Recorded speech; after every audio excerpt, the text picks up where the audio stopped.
और मेरा वीडियो को लाइक कमेंट शेयर सब्सक्राइब ज़्यादा से ज़्यादा शेयर करें भाई। मेरे वीडियो को बहुत ही कम व्यूज़ आ रहे हैं और आप लोग नहीं चाहते हैं क्या मेरे वीडियो आगे बढ़े? अगर चाहते हैं तो भाई लोग शेयर करें यार, प्लीज़ यार शेयर करें।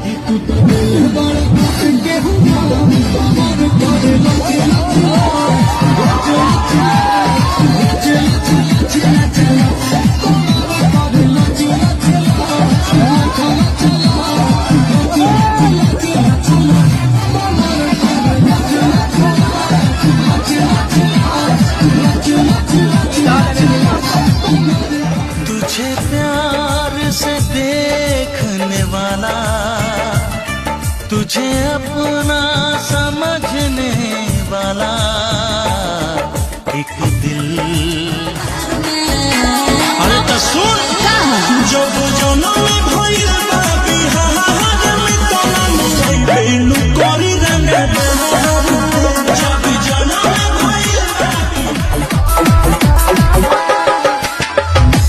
अगर तुम मिल जाओ, अरे तो का कर लेबो पलंगिया तोड़